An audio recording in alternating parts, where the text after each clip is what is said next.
భగవద్భక్తులారా, విష్ణు ప్రేమికులారా, ఓం నమో నారాయణాయ. చూసారా అండి, ఎంత ఆనందంగా ఉన్నామో మనమంతా.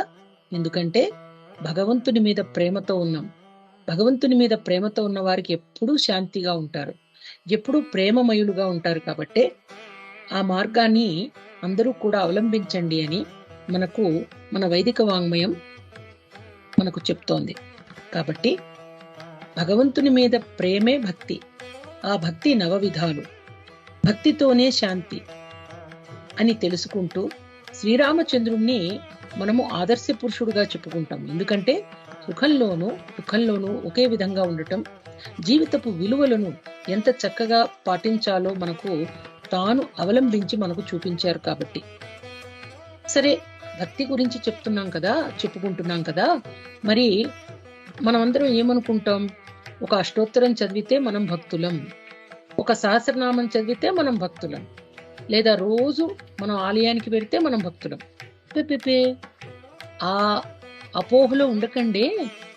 రోజు ఆలయానికి వెళ్ళడం, రోజు అష్టోత్తర సహస్రనామాలు చదవడం, ఇవి కావండి భక్తుల లక్షణాలు. భక్తులు అంటే ఎవరిని భక్తులు అని అంటాము అంటే, అద్వేష్ట సర్వభూతానాం మైత్ర కరుణ ఏవచ నిర్మమో నిరహంకార సమదుఃఖ సుఖక్షమీ. భక్తుని లక్షణాలు ఏమిటో శ్రీకృష్ణ పరమాత్ముడు ఎంత చక్కగా చెప్పారు చూడండి. అద్వేష్ట సర్వభూతానాం మైత్ర కరుణ ఏవచ నిర్మమో నిరహంకార సమదుఃఖ సుఖక్షమీ. అంటే సమస్త భూతాల యందు దయార్థ హృదయం కలిగి, యోగ శాస్త్రంలో మైత్రి, కరుణ, ముదిత, ఉపేక్ష అనేటువంటి వాటిని అవలంబించిన వారు మాత్రమే భక్తులు. అంటే ఆ లక్షణాలు ఉన్నవారు మాత్రమే భక్తులు.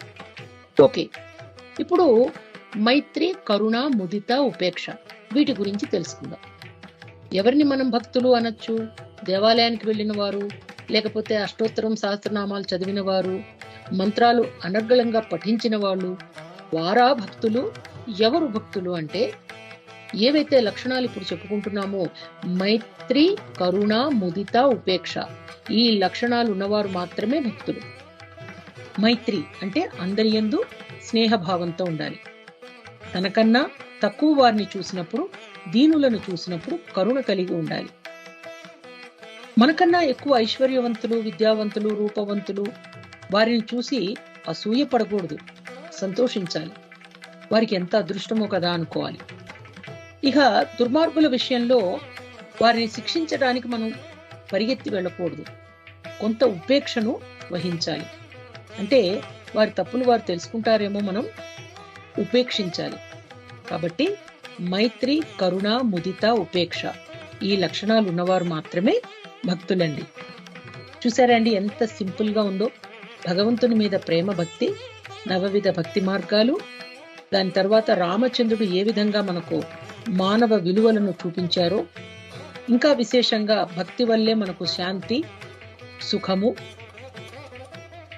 మరీ విశేషంగా భక్తులంటే ఎవరు అంటే, మైత్రి, కరుణ, ముదిత, ఉపేక్ష అనే లక్షణాలు మనము అలవర్చుకోవడమో లేకపోతే మనం ప్రకటిస్తేనే అప్పుడే మనము నిజమైన భక్తులము. కాబట్టి మనమందరం కూడా కంకణం కట్టుకుందాం. నిజమైన భక్తుల కింద మనం నిరూపించుకుందామే. అదే సనాతన ధర్మంలో ఉన్నటువంటి మాధుర్యం, మహిమ, ప్రాభవం. భగవద్భక్తులారా, వైదిక వాంగ్మయంలో ఉన్నటువంటి మరిన్ని అంశాలు తెలుసుకునేటువంటి పరంపరలో మళ్ళీ తర్వాయి భాగంలో కలుసుకుందాం. అంతవరకు కీప్ చాంటింగ్, భగవన్నామాన్ని స్మరిద్దాం. నామస్మరణా ధన్యోపాయం నహి పశ్యామి భవతరణే.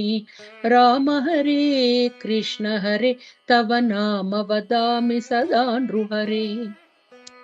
జై శ్రీరామ్, జై శ్రీకృష్ణ. ధర్మం గురించి తెలుసుకోవడానికి జగద్గురువైన శ్రీకృష్ణుని కృపతో మనమంతా డాక్టర్ భవానీ మాతాజీ గారి ప్రవచనాలు విందాము. హరే కృష్ణ. మా ఛానల్ని సబ్స్క్రైబ్ చేయండి, లైక్ చేయండి, షేర్ చేయండి, కామెంట్ చేయండి. హరే కృష్ణ. శ్రీరామ్ జయ రామ్ జయ జయ రామ్, శ్రీరామ్ జయ రామ్ జయ జయ రామ్.